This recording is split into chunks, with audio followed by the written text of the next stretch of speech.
playoff scenarios right after this.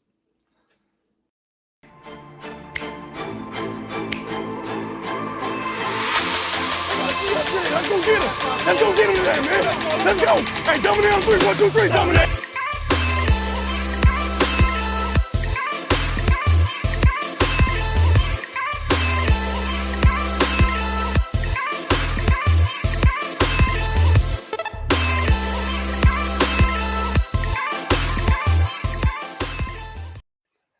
What's going on, everybody? Welcome back to another show. It's the Thursday with Jack Hammer today.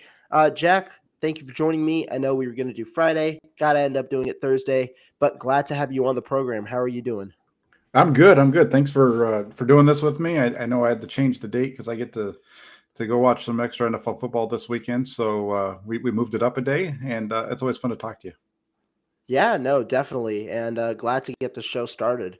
Like I said, though, to start it off, last weekend, we had an interesting game between the 49ers and the Las Vegas Raiders. The 49ers obviously ended up winning that one, but it was much closer than many anticipated. The Raiders being on their, second-string quarterback in Jarrett Stidham, a guy who hadn't started really in a while, and he gets some action there. He ends up pulling the Raiders close by. 49ers give up 34 points, and it was one of their worst defensive performances of the year.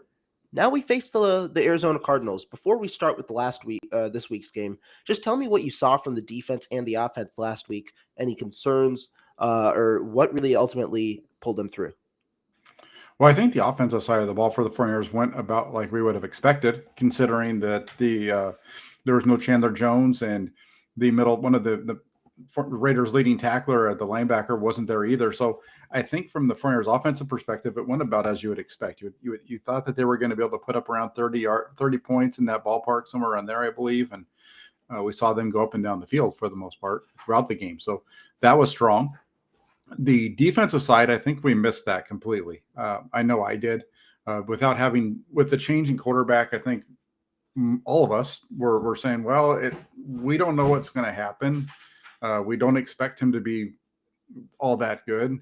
When in reality, he probably helped the Raiders out. It was probably better for the Raiders that they had Jarrett Stidham on Sunday instead of Derek Carr, because you had a guy who was able to move around a little bit more, and that hurt the 49ers. And in addition, you look at the weapons that the Raiders put out there, and that's where we miss, is everything that the Raiders do is what you would need in order to beat the 49ers in the playoffs. They have a top flight wide receiver in Devontae Adams, but he's not their only weapon. They also have a really good tight end in Darren Waller, and they have a really good running back in Josh Jacobs. So you've got all those things combined. And then on top of that, you have an offensive line that doesn't allow the quarterback to get sacked that often. I think they're at 5.1% right now is the Raiders' sack percentage, which is actually a little bit better than the 49ers. And the 49ers defense is so dependent on the pass rush. When you face a team that protects the quarterback, if that quarterback is able to be effective at all, it could be a long day for the 49ers. And then when you add in his ability to run like we saw, it was a long day for the 49ers defense. Yeah, no, definitely. And I mean, the one thing that I didn't anticipate as much was his by him, I'm saying Jarrett Stidham, his pocket mobility. He had exhibited pretty nice pocket mobility, that sneaky athleticism that extended some plays and then created some issues with the 49ers secondary. And that's kind of where I want to hone in right now, because the 49ers, right, the last 2 weeks, they've given up a good amount of yardage in the passing game. This is their second and third worst defensive performances in terms of passing yards allowed. They gave up 349 this week to Jarrett Stidham, and then I think it was 270 to Taylor Heineke and Carson Wentz the weekend before. The major thing, the 49ers defense did well the weekend before against Washington in creating turnovers. But the major thing, the difference in this past game, even though the turnovers were there, an increase in explosive plays. Explosive plays have been an issue the past 2 weeks. Do you think that there's somewhat of an issue with the 49ers secondary as we head into week 18? Well, the 49ers secondary is the weakest link of this defense. There shouldn't be any question. That's something that I think's been noted for a little while.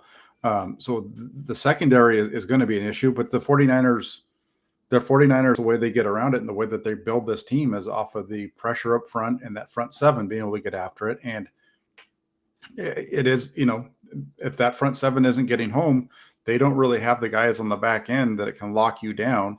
And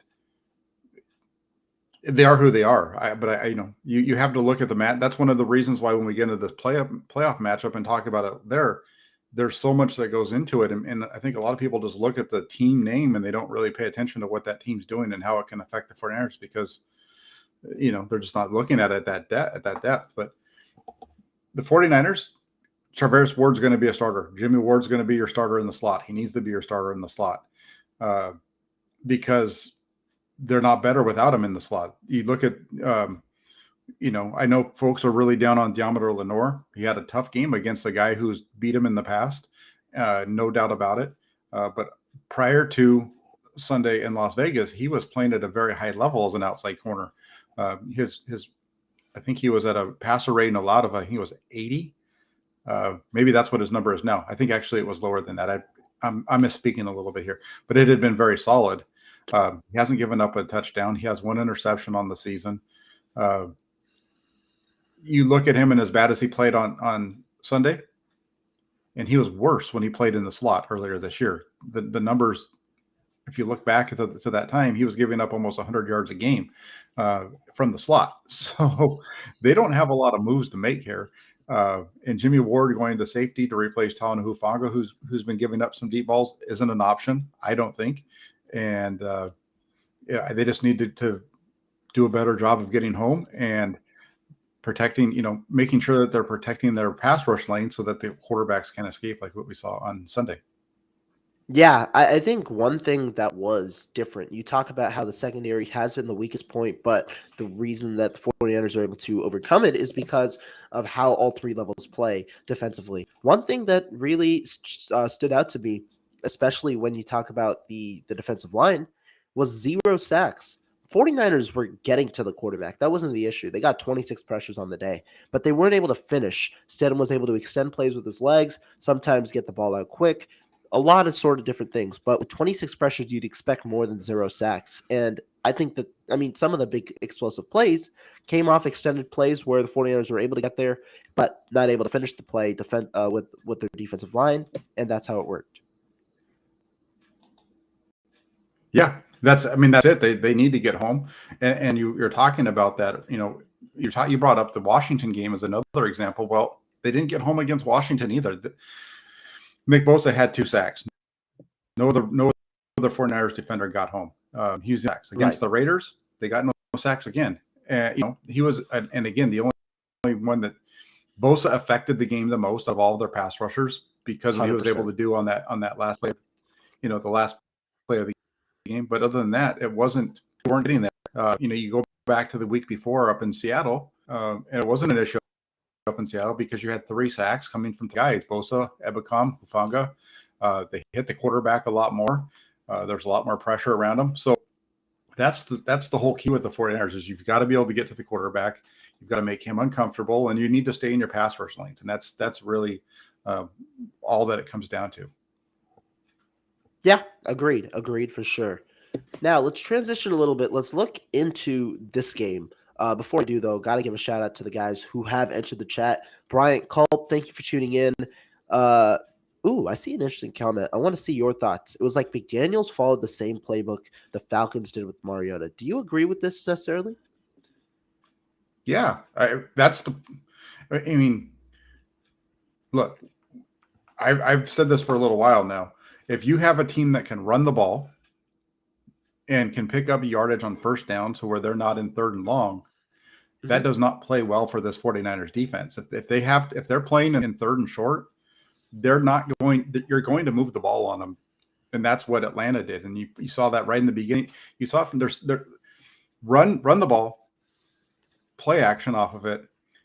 Screen game against the 49ers works. 49ers are not a good defense against the screen.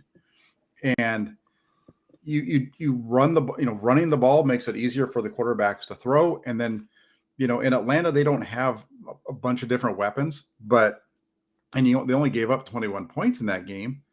But they have you run the ball hard and get play action off it. Even go back to Kansas City for a second. In Kansas City, that's a quarterback that gets the ball out quick, so he's not getting hit. And you have a bunch of weapons on all these different levels of the field that make it hard for you to stop them. So you're spread out. You're not able to focus down on one guy. Then you have a quarterback that gets the ball out of his hand quick. And then on top of it, you have, because they're so focused on stopping the pass, you're running the ball over them, right? You're running those jet sweeps for touchdowns that guys aren't even getting touched on. You're running a sweep around the outside. Nobody's even getting touched. With the 49ers on Sunday, it was, early on, Josh Jacobs was picking up big yardage. And then when he wasn't, you had a quarterback that was escaping. And you look at the teams, there's a lot of teams in the NFC that can do those things to the 49ers. Wrote an article about it yesterday, putting out all of the matchups that could potentially happen. It's one of the reasons why people keep saying that we own the Green Bay Packers. The Green Bay Packers are set up perfectly to beat the 49ers. They just are. They have two running backs that are really good. They have very good young wide receivers who have learned how to play as the season's gone along, and that's part of the reason why they're playing better now. They have a defense that's healthy. Jared Alexander is one of the better defensive backs in the league. The 49ers are probably the better team overall, but there's enough there that they could really give fits, and especially with Aaron Rodgers. And say what you want, but Aaron Rodgers beat the 49ers last year at Levi Stadium in the regular season. Aaron Rodgers beats the 49ers in Green Bay last year in the division championship game, if not for a blocked punt. It's the 49ers didn't lose. The Packers didn't lose that division game to the 49ers last year because of Aaron Rodgers. They lost because a punt got blocked for a touchdown. Because other than that, they beat the 49ers 10-6. Yeah, I think that there are a lot of arguments you can make alongside the running game that you talked about with Josh Jacobs. It does seem like there are a couple of things that when you talk about the 49ers and how their defense operates, when you go into the playoffs, we'll talk about the playoffs in a little bit, but teams, it's not like teams are going to have like less talented skill position players. It's not like teams are going to have less talented quarterbacks. This is now when you face the top cream talent, where you're going to face multiple good receivers on a team. You're going to face you're going to face a good offensive line, and you're going to face, strong defenses as well. That's where I kind of see it. Yeah, and we'll get into the playoff thing in a minute, but yeah, for sure. You know, and the Raiders were the Raiders were a team that had offensively everything that is going to give this team fits, and they did. And go back to 2019 when this team made it to the Super Bowl. They had a game very similar to this one. Obviously, Drew Brees, there's a big difference between Drew Brees and Jarrett Stidham, but at least on Sunday, Jarrett Stidham was playing at a high level. When we talked on Friday, I said one of the biggest question marks here is if Jarrett Stidham can be functional, and that if he's functional, this could be a game that's going to be tough for the 49ers.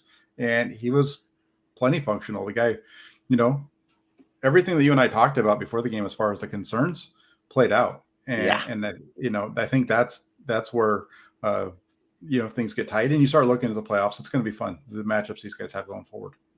No, definitely. But before we get to the playoff talk, got to talk about the Cardinals. And Cardinals right now seems like an easy game. 14-point favorites for the 49ers. It's the tied for the highest favorite this week alongside the Philadelphia Eagles and the New York Giants. But are we overlooking the Cardinals in any sense, similar to how people overlooked the Raiders last week in a close game? Yeah. When you hear people saying that Deebo Samuel and Christian McCaffrey and so on shouldn't play in this game, that's a definition of overlooking a team. You have people saying that the 49ers should be able to walk over these guys without, two of your best players. That the 49ers offense, needs Deebo Samuel or Christian McCaffrey to function at the level at which we've seen them functioning over the course of this 9-game win streak, right? So all of a sudden you take them off the field because you figure like, it's just the Cardinals. Well, it's just the Raiders last week too. And that's when you get beat in this league. Go back to week 6 against Atlanta. We don't need Nick Bosa. It's just Atlanta. And what happens? You get smoked. So, there's people that are overlooking the Cardinals for sure. Are the 49ers overlooking the Cardinals? No, they're not. They're not. I don't think they're of the same mindset as the fans are. I agree. I know we're both of the same mentality. When your best players are available, you play them. When they're 100% healthy, you play them. And so I don't think that you sit Deebo Samuel or Christian McCaffrey if they are healthy. I think you play. I have two things. You play your best players when they're available on the field, and you don't hold them out if they're 100% healthy. You want the reason you pay these players, the reason you feature these players a lot is because they're your best players. There's not a reason to have them on the sidelines for important plays or for important games. And listening to what Kyle Shanahan said yesterday, it's clear that while he will be looking at some of these, well, he looks into some of these other scheduling games to see what happens with the seeding, what could happen for the 49ers. It's clear the directive is about the Arizona Cardinals because he understands you need to win that game. If you lose that game, your seeding is in question. The number one thing for the 49ers this weekend, everyone talks about the 1 seed, the 2 seed, the 3 seed. The number one thing for any of the goals to be fulfilled or for your plans to succeed is winning this game. And I think that that's the number one objective. Now, about the Cardinals, I think the matchup is a lot different from the Raiders in that when you talk about skill position players, you had Devontae Adams, a top receiver. You had Josh Jacobs, a top running back. James Conner's all right, but when you talk about the receivers there, Marquise Brown's there. He's likely the number one. And then because DeAndre Hopkins will not play. And the defense, it's up and down, as well as an offensive line that hasn't necessarily produced very well. With a quarterback now, David Blau, another question mark, but hasn't done well when he was playing in Detroit those couple of starts. Yeah, you look at Arizona, and Arizona has, you go back to that game a few weeks ago, back at the end of November when the Flyers played them, and it's pretty much, what is it, DeAndre Hopkins, is that right? Yeah. Greg Dortch had a couple of big plays too, but early on when they were having success, it's DeAndre Hopkins. And outside of that, they really don't have much. James Conner doesn't scare you at all. He's a solid running back if you're looking to gain 3 yards in a cloud of dust kind of thing. But they don't have a guy that threatens you like what Josh Jacobs did last week. They don't have a tight end right now that threatens you like what we saw last week, obviously. And the receiving game is going to be okay. But this is a matchup, and I think the biggest piece that you mentioned was the offensive line, because they don't have the offensive line of the Raiders or some of these other teams that are out there that the Foreigners are dealing with. Right. And I think that that's a huge thing. And I think it's a good transition because when you talk about the offensive line, right, of opposing teams, I think that that's huge. The best offensive lines the 49ers have faced this year, we can talk about the Atlanta Falcons. They're up there with the offensive line they had and being able to sustain the run for 40 carries in that game. The Kansas City Chiefs have a good offensive line. I mean, when you talk about the teams the 49ers have played, they haven't necessarily faced a lot of teams with strong offensive lines. Now, people will take that against them. I find that odd. Like in a 17-game season, you're not expected to play 8 playoff teams. That's out of the ordinary. You normally play a couple of them. You don't normally play too many, and you don't normally win 5-6 games against playoff teams. That's just how the schedule lines up with the amount of division games that you play. But when the 49ers have faced offensive lines this year that have been pretty solid, you talk about teams like I said, like the Atlanta Falcons, like the Kansas City Chiefs. As of late, maybe you can bring up teams, maybe the New Orleans Saints could be one. The defense hasn't done as well against those teams, right? Obviously, 44 points against the Chiefs. Against the Falcons, the 49ers lost 28-14. Against the Saints, they gave up 0 points. But, overall, it's still interesting to see how this team will do against those strong offensive lines. 49ers have been a team that has been known for dominating the line of scrimmage, especially on that defensive end. The pressures, when you see the pressures, I think you see it a lot. And obviously having home field advantage matters. But I think that that's one thing that you could be looking for going forward. How will they match up against potentially the Dallas Cowboys, the Philadelphia Eagles, teams in the playoffs with those good offensive lines? No, that's one of your biggest.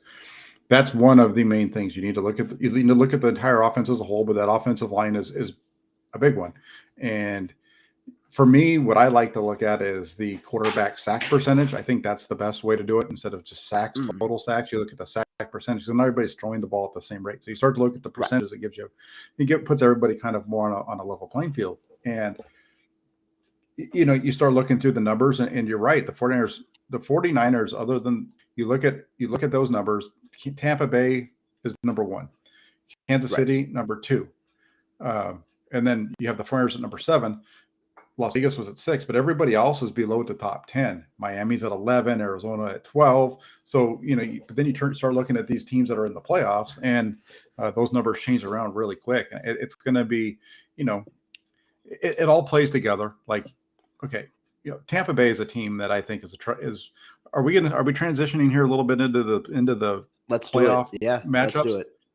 Because I think you start to look through these teams, and as 49ers fans, I think it's easy to turn and look and say, Tampa Bay's not. Look at what the 49ers did to Tampa Bay. That's a walkover if we get to them. But people forget that against Tampa Bay, they were playing without their two starting safeties. They were playing without their starting right tackle.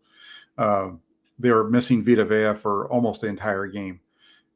It's not the same team that you're likely to face when you get to round 2 of the playoffs, is which if depending on where the 49ers get seated in here. So it's an interesting group overall.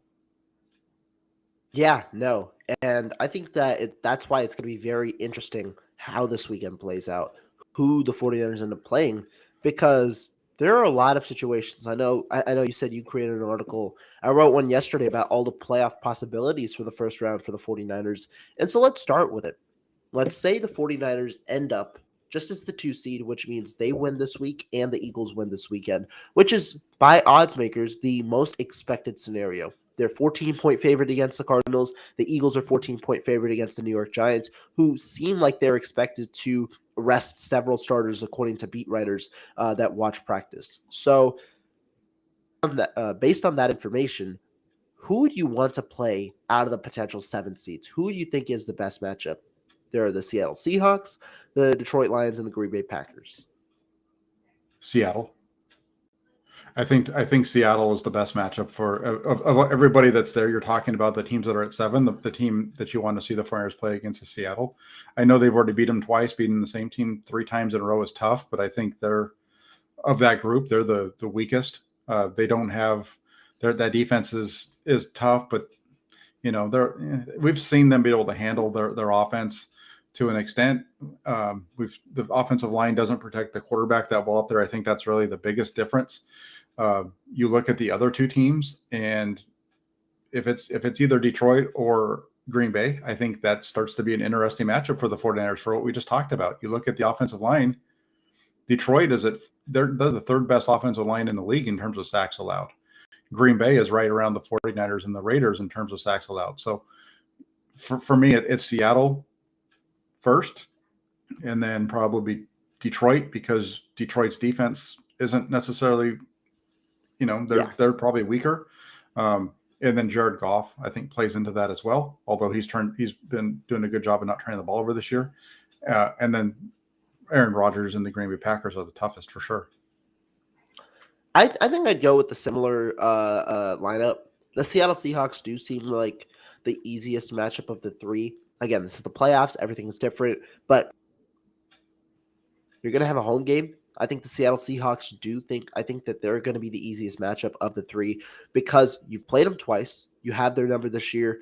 And I also don't know, we talk about their defense, but I also don't know how challenging their defense is compared to the other teams. You might compare it to Detroit's, but I still don't think their defense is very good. I think their defense is performing above expectations with rookie players and younger players playing everywhere, but they just lost their leading tackler, Jordan Brooks, out for the season.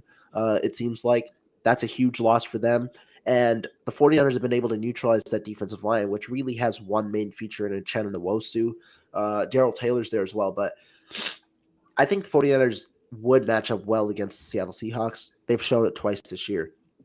The Detroit Lions, like you said, not the greatest defense. They're a big boomer bust team. They can score heavily. They can also give up heavy points. That's the reason I think they lost 40-14 just 2 weeks ago to the Carolina Panthers. That put a nail in their playoff aspirations. They've also won huge games against big opponents. So, we've seen both sides. But the Green Bay Packers, they're a team like the Detroit Lions, very hot over the last couple of weeks, but they've got like we mentioned above, a strong running game with A.J. Dillon and Aaron Jones, 2 running backs capable of hitting it, an offensive line that has been very, very solid as of late, as well as a quarterback who is executing at a much better level than he was in the beginning of the season. You match that with a defense that seems to be fully healthy, with a cornerback in Jair Alexander playing much better than he has in the first half.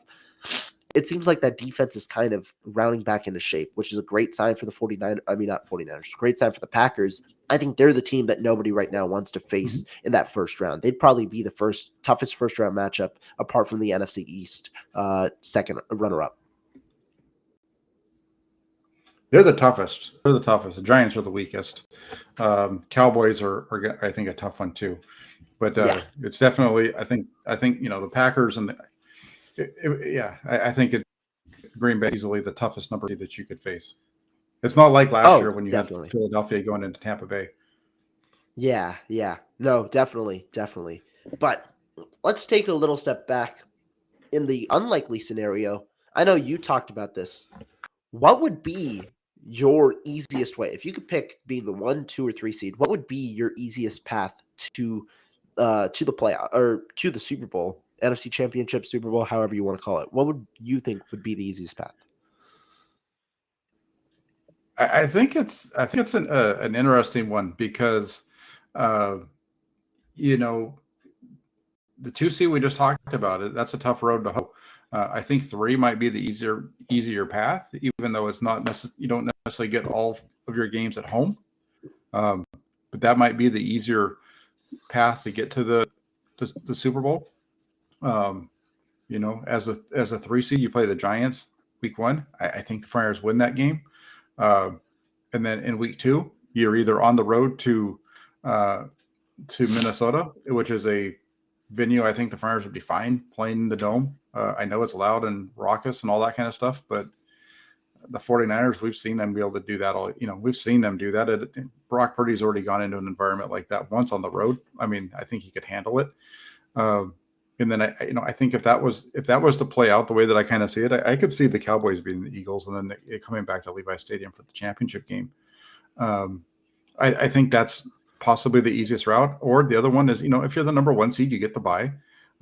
My concern with being the number 1 seed is, let's just say that the Giants don't win in Minnesota, and let's say, the Eagles are fine and they win against the Packers. Well, actually, in that case, it's wrong, because most likely what's going to happen is if the 49ers become the number 1 seed, the Dallas Cowboys would be the number 2 seed. They'd be the number 2. Yep. Which changes things around a little bit. But you don't want to see I think as a 49er fan, you don't want to see Dallas. You don't want to see Tampa Bay. You don't want to see Green Bay. You want to see those teams as late in the playoffs as possible. You don't want to see those guys week 1 if you can. And beyond that, it's all becomes a really crapshoot after that, because they don't reseed in that you don't go from the number 1 to the number 7 seed, but they do reseed in the way that the highest seed, the lowest and the highest matchup. Yeah, it's not like a bracket. It's not March Madness where you start in your bracket and you just work your way through. It's the top teams play the weakest all the way through. So I think that, honestly, when you think about it, it is a very intriguing scenario. Now, I'm of the belief that home games are the most vital part in the playoffs, which is why I'd lean towards the 1st seed. But when we talk about the 3rd seed and the matchup that you'll face in the 3rd seed, you start with the New York Giants, which is likely the easiest playoff team that you'd face. No slack to the Giants. But then you go, it's either on the road to Minnesota, or you get a home game, and you get another home game like you would with the 2nd seed. I'm not afraid of Minnesota, which is why the road game to Minnesota wouldn't be a big deal necessarily. But you also get, you'd either get that or you get a home game, as you would with the 2nd seed. And then in the NFC Championship game, it's what you'd either have to go on the road to the Eagles, which would be a tough matchup against the Dallas Cowboys if them two face off, or it'd be another home game, which would be another valuable part for the 49ers. Now, the certainty of the 1st seed, which gets you, more home games, would be more valuable, but you do have to face likely the Dallas Cowboys in round 2 or Tom Brady in round 2.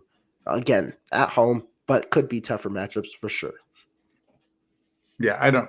Yeah, it's hard. It's really hard to start getting to it. So, like for me, Yeah, no, it's a lot of speculation, but interesting yeah, to think about. like for me, the way that I look at it is this: I think the Giants are the worst team in the playoffs in the NFC, and then you have Seattle, who could be there, and then after Seattle is Detroit. I think those are your bottom three teams, and then it starts to get really tough. You got Minnesota.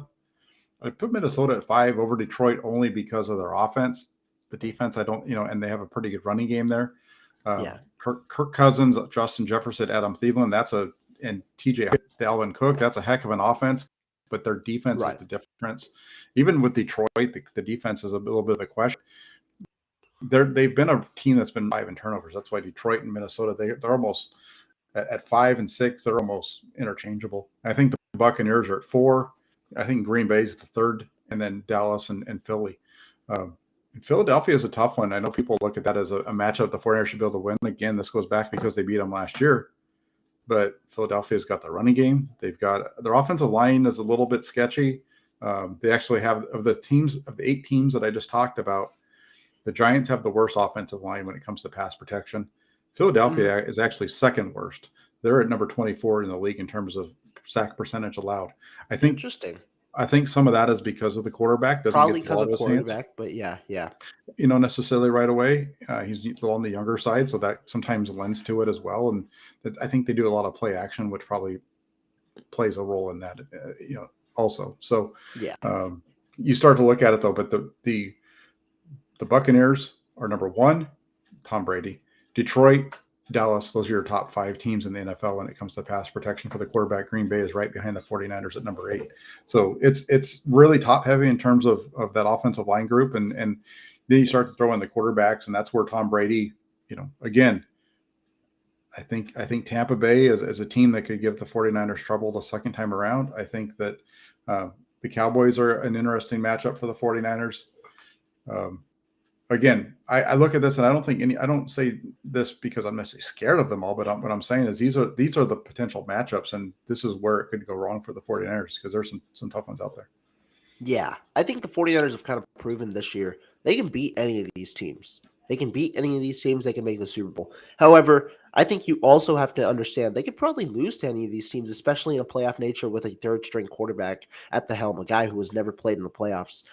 First-time quarterbacks' track record is pretty poor. They're 26-44 all time. And of all of them, when you look at it, really only 2 recent situations come to mind for first-time quarterbacks going far in the playoffs. Joe Burrow last year, and then Tom Brady won it all in his 2002 season. Apart from the 2002 season, nobody else has ever won it all in the first year as a quarterback or as a first-time quarterback in the playoffs, which just points to you the odds against first-time quarterbacks and their teams in the playoffs. Now, the 49ers have a good roster, obviously, to complement Brock Purdy and are coming in as one of the hottest teams in the NFL with that winning streak of theirs, but just tells you how tough it is to win with the situation that they've been dealt.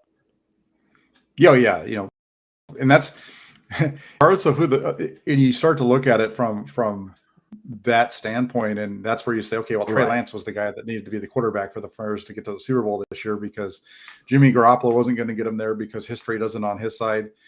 Brock Purdy's not going to get him there because history's not on his side. But here's the thing with Brock Purdy. He's been playing really well. He was the 262nd pick in the draft. And the fact that he was a 262nd pick and nobody thought he was going to do anything, I think makes everybody feel like he's playing a lot better than he really is. Now he does some things better than the other quarterbacks that the 49ers have had on the field this season. So you got to give him his props there. But at the same time, one of the things that Jimmy Garoppolo, everybody kept talking about was, can he not turn the ball over? He just needs to not screw it up. Well, he stopped screwing it up. He wasn't screwing it up. He hadn't thrown an interception in, I think, his last 4 or 5 games, right? Okay, enter Brock Purdy. Brock Purdy now has come in and he's thrown 3 interceptions in 5 weeks. Brock Purdy has an interception percentage that's higher than Jimmy Garoppolo's. Actually, Brock Purdy's interception percentage is right around Jimmy Garoppolo's career interception percentage. So again, I understand I'm talking about a rookie compared to a guy that's played in the league multiple years. And but we're also talking about Jimmy Garoppolo playing at a higher level this season. It can Brock, and that's what scares you when it comes to the playoffs, because turnover margin wins games. The 49ers don't win games when they turn the ball over more than their opponents, and they don't lose usually. They very rarely lose when they force more turnovers. So turnover margin is, of all these things we're talking about, when it comes down to the actual win and loss at the end of the game, look at the turnover margin. If the 49ers are plus, they're going to usually win. If they're minus, they're going to lose.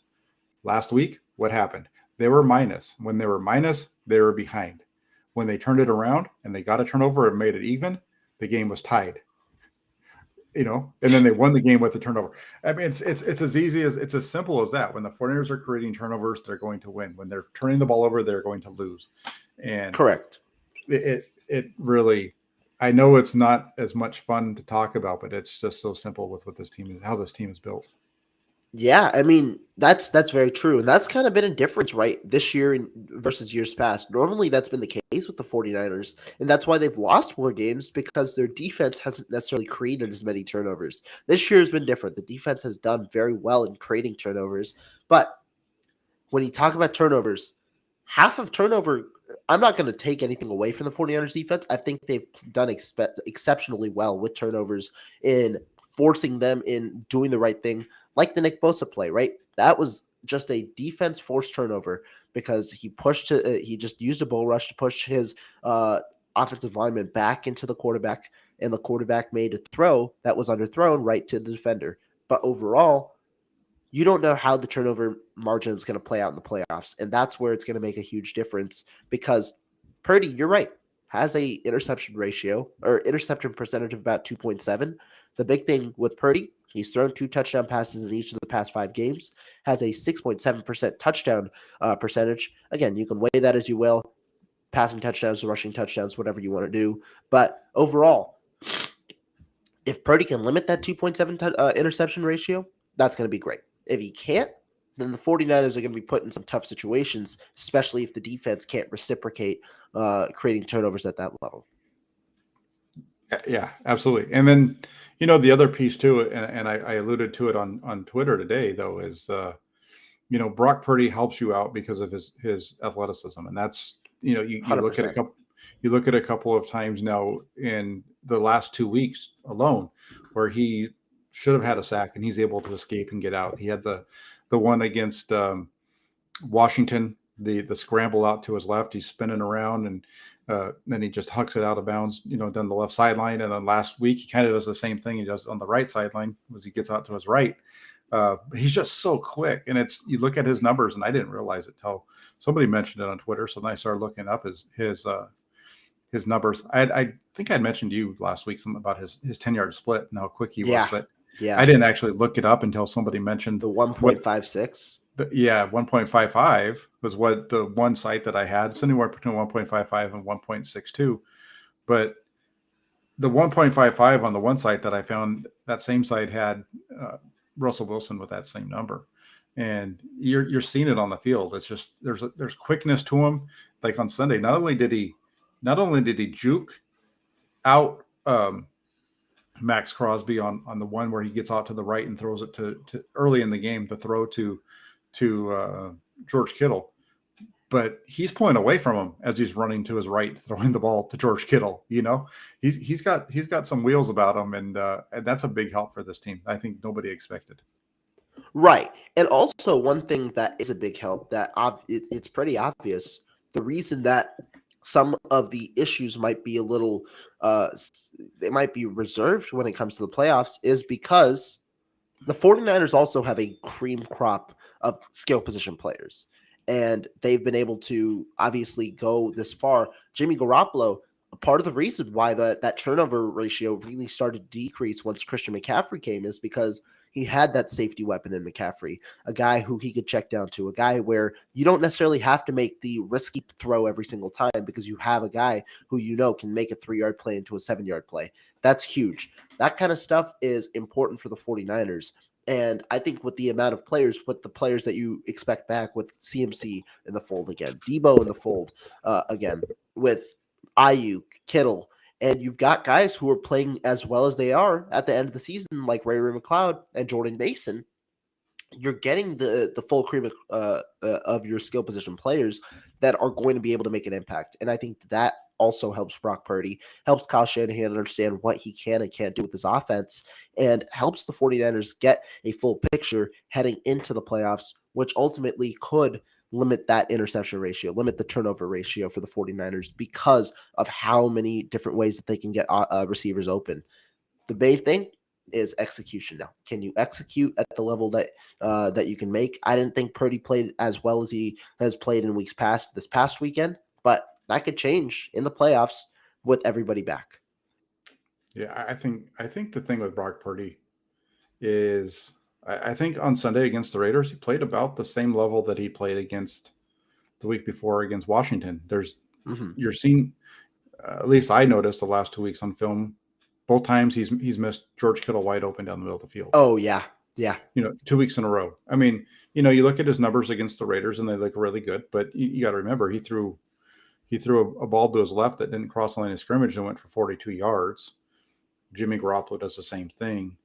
I really liked what he did on the screen to Christian McCaffrey later on in the game. I thought that was a really nice play. They're bringing pressure, and he gets it out of his hands before it's an unblocked man, and he's able to get it out of his hands quick. And then Christian McCaffrey at the end of that does a really nice job of being patient and allowing his offensive lineman to get over in front of him before he starts moving. Just a lot of really cool things on that play as well. It's a lot of different things, like Jay Tan says, whether it's a McCaffrey effect or it's Brock Purdy or both, offensive sizzling. I think you go back to that. It's McCaffrey. He's been the guy that changed it. And 100%. Yes, the quarterback is extremely important to any team because they've got to do things. But this offense stopped turning the ball over when Christian McCaffrey joined because the quarterback didn't have to, like you said, they didn't have to force the ball into bad situations. They could check it down, pick up a first down, and move on to the next play. It was really easy for him. That's where it matched up so well with Jimmy Garoppolo. Purdy's a little bit more of a risk taker. The interception on Sunday against the Raiders was just a bad throw. And I know I probably sound negative on Brock Purdy, but I really like watching the kid play. I think he's a really good quarterback. I just said I'm not carried away like this is, oh my God, this is something that we haven't seen before, because it's not. We've seen this before. We've seen this with Jimmy Garoppolo, and we saw it a little bit, with other quarterback, with Trey Lance against, for example, against Houston. And it's not like out of this world. Wow. Like I haven't seen this happen before. This team has some really good weapons on offense, and they're getting everybody involved. Yeah, no, definitely.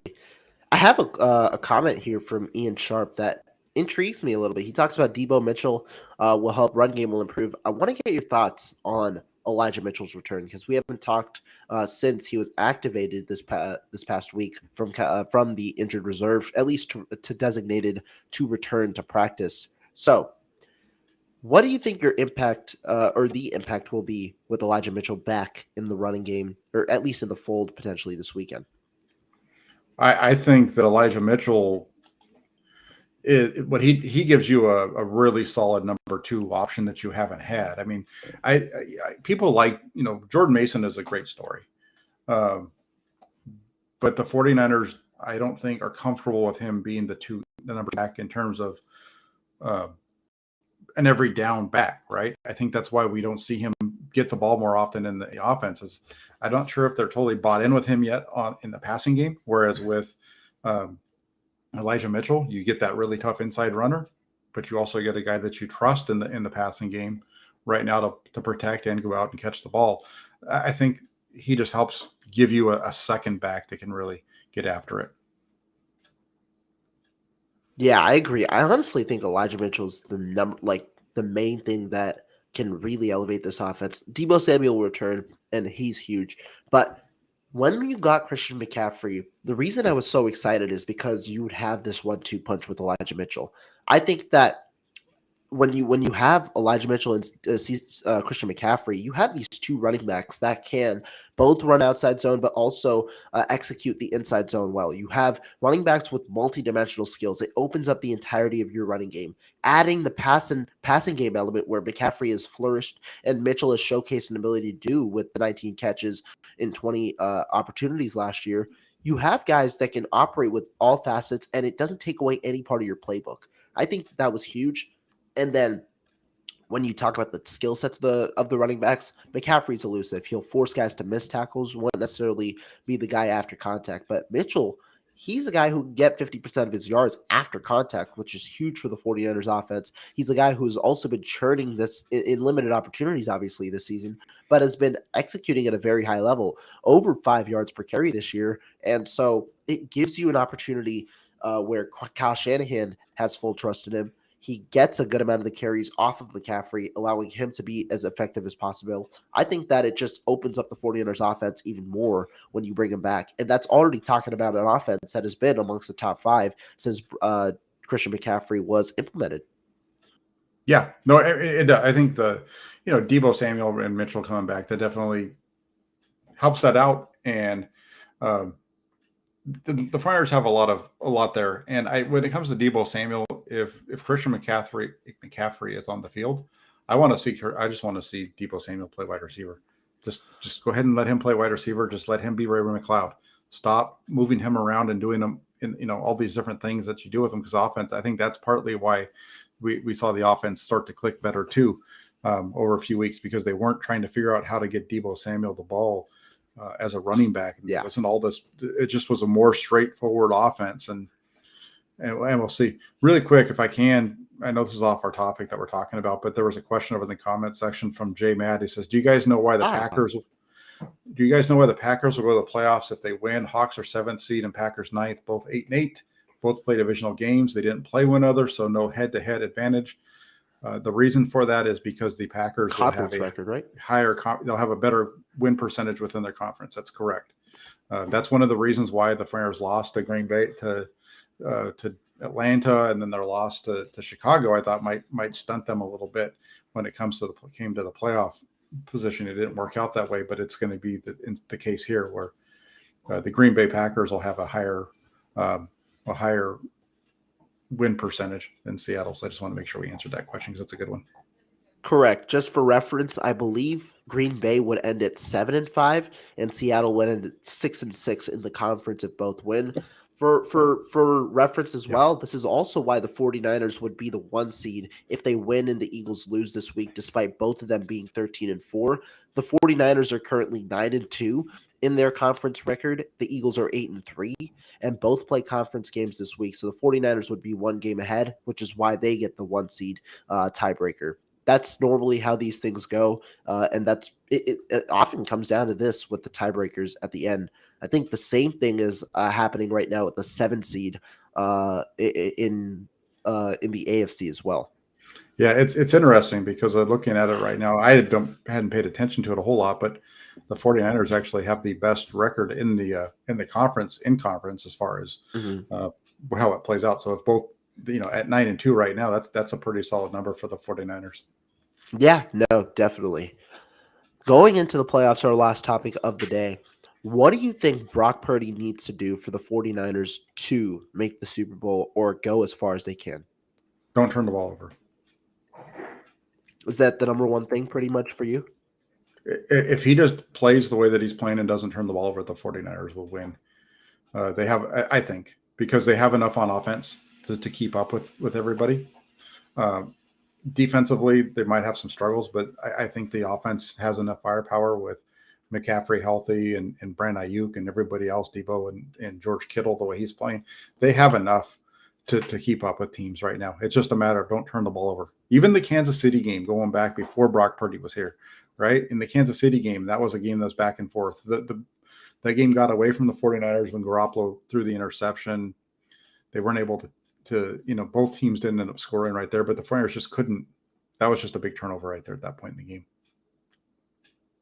I think that's very fair. I mean, when you talk about the 49ers and Jimmy Garoppolo has turned the ball over or at least thrown an interception, I believe, in 5 of the 6 playoff games that the 49ers have faced in 2019 and 2021. The only game that he didn't was when he threw 8 passes in the Green Bay win in 2019, 37-20. So you can see that the 49ers, there's a clear trend. When there's the turnover, the 49ers don't necessarily play as well as they can without the turnover. Now, the one good thing is we've seen Kyle Shanahan put the ball in Brock Purdy's hands. We've seen him give the opportunities for these deep shot plays. It's not like the opportunities aren't there. This past game just showed Purdy missed a couple of them and then threw a couple of bad balls on some of them as well. But the good thing, one thing I've seen from Brock Purdy, we see him learn from his mistakes, sometimes even in the same game. One thing, it was that swirl route that Juwan Jennings ran and Brandon Ayuk ran. He missed him twice in the first half, one to Jennings, one to Ayuk. But in the third quarter in this past game, he hit Jennings on that route. And then the route that he hit, that he missed Kittle on, he missed Kittle twice on crosser, deep crosser routes this past game. Missed him early, but then hit Juwan Jennings on that same route for about a 15-ish yard gain. You see the growth and the how he improves in the middle of the game. That, in my opinion, inspires me. Now, he has to do better in some of these deep shots. He had a lot of misses this past game that could have elevated the 49ers offense higher than the 37 points that they scored. But if he can minimize the mistakes that he makes while executing at a high level, be it with the way that he does or be it checking the ball down a lot more, it does seem like the 49ers have a good shot to win games. Yeah, I think it's just a matter of just you're going to miss plays as a quarterback, and I know people get mad at me for pointing out the plays that he missed the other day. They got mad at me about it, but it's one of those things where those are misses. And every quarterback's going to miss them. And the biggest thing though is he's not turning the ball over. If he doesn't turn the ball over, there's enough other playmakers that can help him out. And I'm looking at the comment section here, and I think people feel like we're getting a little too tough with them. But again, I think that Brock Purdy is playing very well. Agreed. All I'm saying is that he has not been maybe as amazing as some folks are saying, but at the same time, let's just take a look, like some positives on Brock Purdy. The game was tied, in the fourth quarter. Everybody wants to know how Brock Purdy is going to play when the chips are down and it's in the fourth quarter and you've got to make plays. He showed that on Sunday. He went up and down the field against the Raiders, put him in, brought him back from 10 points down, tied the game up, put him in position to win the game at the end. And the field goal kicker missed it. There were some throws there to Brandon Ayuk that were just money. There was one throw over the middle. I mean, he put that thing, the guy's all over the back of Brandon Ayuk, and he puts it right in the middle, right in his stomach, just a really nice ball.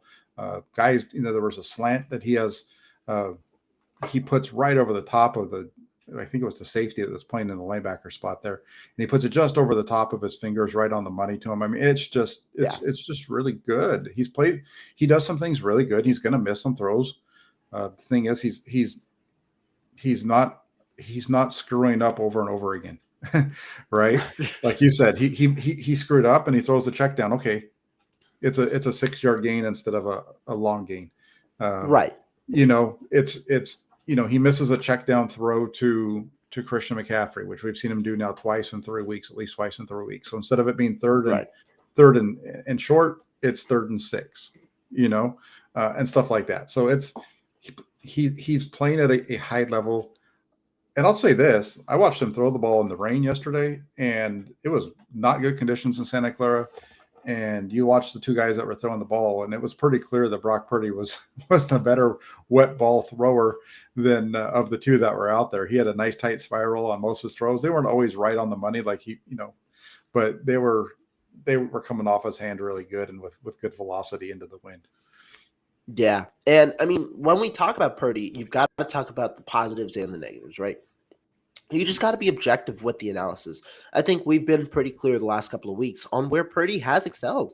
He's been a nice change for the 49ers in this offense. He's definitely done his part in upholding the offense, and it's incredible when understanding the story. But when you bring up the playoffs, you've got to understand that there are certain aspects that could limit the 49ers, as well as certain aspects that could help the 49ers grow in the playoffs. One of the ones that we've talked about, the athleticism. he was able to extend plays, continues to extend plays with his legs. When you first talk about it on that first drive, you like to see these third down conversions where Purdy's able to make something out of nothing. He extended it on the very first drive, the very first third down conversion. He extended the play, was able to avoid a sack, and then got the first down out of it. Later on in the red zone, he extended the play with his legs and then got a touchdown over the defense to the back of the end zone. It was a nice play. And overall, he is able to make these plays, and sometimes he bails too early, but it's fine because he's got the athleticism to do so and make plays out of it. There are some of the negatives, but what we're talking about, when you balance the two out, and if Purdy's able to play turnover-free football, it is a good product for the 49ers. That's why they're amongst the top in scoring offense. That's why they're one of the better teams in terms of being multidimensional with strong offense and strong defense. Yeah, absolutely. I agree with you. I think it's he's playing it. It's a really good story. It's a lot of fun. And if this thing continues, I'm really looking forward to this offseason, because it is going to be a ton of fun having people rip me for my positive Brock Purdy takes, and then I'll have the other people ripping on me for anything positive I say about Trey Lance, and then vice versa when I say something negative about both of the two young men. It's going to be fantastic. It's going to be a lot of fun. And then then you get to go to training camp. And then training camp too. Yeah. That's only the first part of the offseason. Training camp's going to be off the hook. What are you talking about? But hey, before we close out today's show, got a very special super chat from Blind Tom. He says, Brock's making a lot of guys look good and not so much the other way around. He spins a great ball. He's only 23 years old. A lot of negativity here, which is surprising to me. I don't know if it's being negative. What I'm saying here is he does some really good things. At the same time, picking up 42 yards on a screen pass to Ray McLeod that sets you up. That's not something that's like, I think if we're looking at that from objectively, right? If you were not a fan of Jimmy Garoppolo because of the amount of yak that he was picking up, I'm not saying you are, Blind Tom, but if you were a 49ers fan who was not a fan of the amount of yak that a certain quarterback was getting, I mean, that's a 42-yard completion. That's 42 yards of yak, right? I mean, whatever you want to do. But again, and I'm sorry if you think that it's coming off as negative. I like him. I think he's good. I think there's some things that we need to look at as far as things that he can improve. Agreed. The positive piece on Brock Purdy, probably the best thing that I've heard, other than what I've seen on him, but just like as far as what I've heard, is that he wants to be coached. And yeah, he is hard on himself, and he likes the coaching. It sounded to me, in listening to what Kyle Shanahan had to say about that question yesterday, is like he doesn't have to sugarcoat anything with Brock Purdy. He can just tell him straight up the way that you would want. Like let's say you're the quarterback for a second, Rohan, and you throw an interception, and I could be like, what the, and you telling me I'm throwing interceptions? I'm going 50 touchdowns, no picks. It's basically like, what the F are you looking at, right? Whereas with some other, and you're taking, you're fine because you're like, that, and then there's other guys who you do that too, and before you can say that, you've got to, heap a bunch of sugar on them before you can rip them. So I think that's the biggest thing. Blind Tom, the way that your quarterback video came out, I think you're the one throwing the pick. You're talking about, that was perfection right there. That is that right there. You're too young to remember, but that would be like, if they were trying to put together a how-to quarterback video for young football players, that would be the picture of perfection right there. I'm kidding. I've been exposed. Giannis says I've been exposed. What have I been exposed about? Where is it? He's over there. He's because of the yak yards. I didn't. Oh. I know that Jimmy Garoppolo had. Here's the thing. You're not going to show a stat that I don't already know about. I already know the numbers. I put the comparisons together for all these guys. I know what I'm not saying that the yak percentages are the same. I'm saying they're similar. There are certain things in that game, that one particular game, this play, a 42-yard play, that's a huge yak, right? It's not like he made the throw. Now, if you want to talk about the throws that aren't yak plays, I just told you he went 4 for 4 to Brandon Ayuk down the field on slants that put them in position to win the game. 3 for 3 on slants. Mm-hmm. The fourth one was supposed to be a shot play to George Kittle, and the left guard missed the block on the defensive end. So he wasn't able to throw it there to him. But again, it's not negative. Oh, man, I'm sorry. I just used a really bad word. This isn't like negativity where you think that where we're saying that he is bad. He is a good quarterback. He is. Here's how I'll say it. Yeah. The 49ers are lucky to have this guy moving forward at $800,000. I think the comparison. I'm sorry if you don't like that I'm willing to not just heap tons of honey on everybody. It's the same thing that the Trey Lance people get pissed off at me about. You know what? Whatever. Get angry. Yeah. Purdy wants to be coached. That's awesome and encouraging. Agreed. One other comment from Harold Murillo, a super chat. We really appreciate it. Sounds like Tom Brady. That's what Brady said. Purdy wants to be great. That's very encouraging. God bless you guys. Hope you're having a good night as well. The last comment. That's a good one. I mean, I don't remember him saying that he wanted to be like Tom Brady, but here's the thing. The dude's playing. He's a 7th round draft pick. He's playing at a very high level. Mm-hmm. And it doesn't really matter the direction that we take this, but the numbers between Purdy and Garoppolo and Purdy and Lance, if you want to lay them all out together, aren't that much different. They're very similar. They really are. The completion percentage is a little bit better with Purdy than with Lance, but the overall yards is relatively the same. The difference between those two really is the efficiency, because the higher completion percentage is what's helping them move the sticks. And maybe part of it's going to change if it's Christian McCaffrey with Trey Lance next year. Maybe Trey Lance's completion percentage is going to shoot up and you'll see him do better, right? I mean, it's, and I'm okay with talking about, we're going a little over, but I mean, that's fine. Let's just call it what it is. These guys are all playing at a roughly the same level. Brock Purdy is a 7th round draft pick that is playing very good. But at the same time,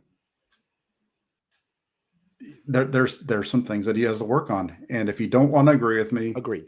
Listen to the head coach, because the head coach is telling you the same thing. I'm sorry. I mean, look, there are two ways that you can view the situation. Yes, like me, if you want to go, me and Jack have brought it up before. There have been a lot of talk, right, about Brock Purdy. There are two ways that you can view it. Number one, you can view it as an amazing 7th round story, which it is. Brock Purdy, for his draft status, has done very well. His draft status, the situation of being placed in the middle of a game in week 13 and able to come out with a victory, and the way that he's played, which he's broken records for a quarterback that has been in his position, hasn't been done before with the amount of wins that he's gotten, with the amount of accolades that he's gotten. It's been a phenomenal story for Brock Purdy. But the way that you also should view it is him against the rest of the NFL level quarterbacks. This is not a slight against Brock Purdy, but at the moment, his tag is being an NFL level quarterback. And so when you look at him, you're going to look at him versus the other starters right now, because that's what you're going to face in the playoffs. When we talk about the playoffs and Brock Purdy, it's a different situation. It's just who you're going to go against. It's the opponents that you're going to face and what is expected in the playoffs, a completely different situation. And so that's how I think that people should also be able to view Brock Purdy, because that's the situation that he's about to face. That's the situation Kyle Shanahan and the coaching staff is preparing him for. And that's the situation in which he himself wants to be treated. He's hard on himself. He's a hard worker. That's also something you should view. I think we shouldn't dehumanize Brock Purdy by taking away his accomplishments, but we also should view him with the way that his play represents and with the way that his situation currently is, which is a starting quarterback in the NFL. There's room for improvement. There's a lot of greatness in this situation as well, which is why you value both sides of the Brock Purdy experiment thus far. Absolutely. Absolutely. I agree with you. I think all that's accurate. And you could say the same thing with the Trey Lance too at times, right? I mean, Agreed. it once these guys once they step in the NFL, they are NFL quarterbacks. And so I've had this argument with people other than yourself on these shows, and I will say that I've always said that once they become an NFL quarterback, I don't care where they were taken. I don't care anything about it. I don't care if you're a rookie. I don't care if you're in your fifth year. There's things that you need to do. You all get judged at the same level, and that's where we are right now. And I I hope that Brock Purdy takes the 49ers to the Super Bowl. I'm being really selfish with that. I would love to see Brock Purdy take the 49ers to the Super Bowl because I would love to go to the Super Bowl. Right? I'd love to go cover the Super Bowl with the 49ers.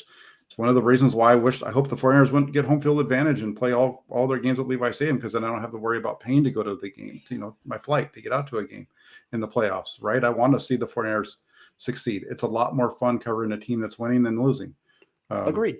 But you take everything into account, and I think that sometimes I know as a fan, when I was a fan, especially as a younger person, I remember hating some of the negativity and the people that were calling it like it was. But I think that if you follow me enough, you know that I heap praise on the guys that are doing well.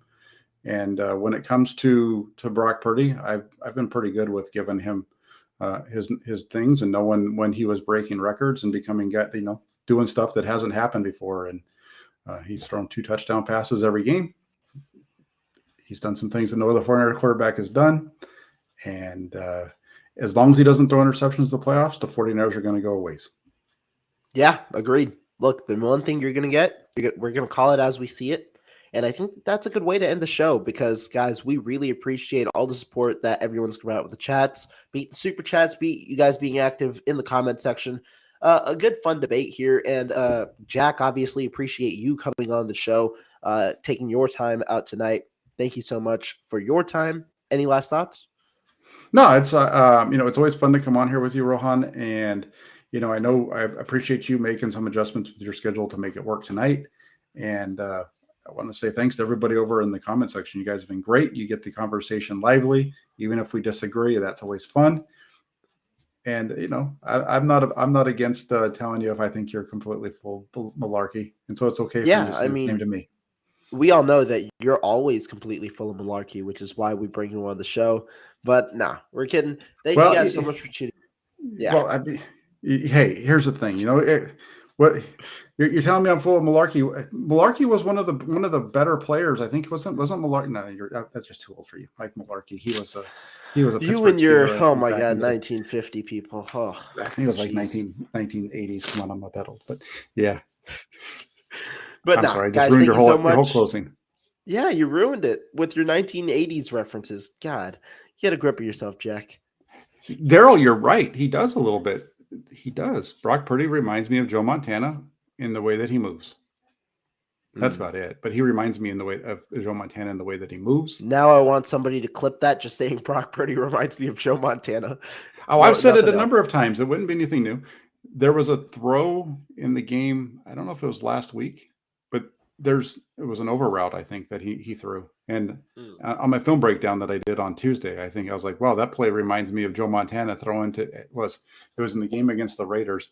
And it was the over route that he threw to I'm sorry. It was the over route that he threw though to Juwan Jennings when he's wide open. Yes. And the end zone view of that clip on the All-22 reminded me of the end zone view from when Montana hit Rice over the middle in the Super Bowl in Super Bowl 23. Now, obviously, Rice had guys more on him and all that kind of stuff, but it was just the way that when he throws the ball over them, he throws a really pretty ball in that 10 to 20 yard range over the middle. He throws it's a nice tight spiral. There's a good amount of touch on the ball. It's hard.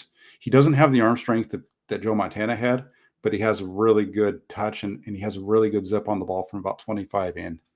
And I think that's where he really wins. And he can get the ball deeper every once in a while, but he really needs to be able to stop and step and really step into the ball to drive it down the field. And that's why I think like the throw that was picked to Kittle, I think that's one, if that's more of just a straight drop back, I think he throws it in the right spot. But because he's rolling to his left and stopping, his momentum is going left instead of being able to plant and drive into it. He really needs to hit his back foot and drive it if he's going to throw down the field.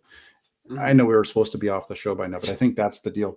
I think with Brock Purdy, if he's going to go deep, he needs to hit his back foot and he needs to really be able to drive into it. He needs to get more power into that throw. You're right. And it's a mechanical thing he'll likely address in the offseason. We'll see how it goes. But yeah, that's how. Hey, thanks everybody in the comment section. Rohan's been trying to get us off the show, and I just keep talking. So I'm going to just say thank you to everybody. I know there's the folks we're on both of our channels. So the folks on both channels, we appreciate you joining. I appreciate you joining. Make sure you subscribe and like everything here, so it helps us both out. Make sure you're subscribed to Rohan's channel. And just to kind of give you guys a heads up, I will be going to the Raider game on Saturday. Yes, Jack is going to Las Vegas a week late. My flight just got, whatever. But yeah, I'm going to go out to Vegas. I'll check out the Raider Stadium for you, but I'll be in Santa Clara on Sunday for the game. So we'll have our pregame show that we always have. And nothing changes really on the channel other than you might see me, shooting a video or something for you guys out of Vegas just because I'm finally there and I missed the game last week. But I have a friend that's a Raider fan, and something just came up at the last minute. And so I'm getting a trip out to Vegas to go watch some football. So having a good time with that. Fun. Yeah, that's definitely going to be fun. It'll be a good time just because I get to go to a game without working. And so I actually get to do like what all of you get to do and just sit there and be a fan of a football game for a change. But I haven't done that in about 2.5 years. Jack's going to be at the game. That's going to be fun. And then he's going to be at the game Sunday. So he's got a good weekend of football ahead. We've got a lot of fun football this week in terms of playoff matchups and stuff like that. We're all going to stay tuned. So it's going to be a fun weekend, but we'll see you guys when we go live next. Absolutely. Take care, everybody.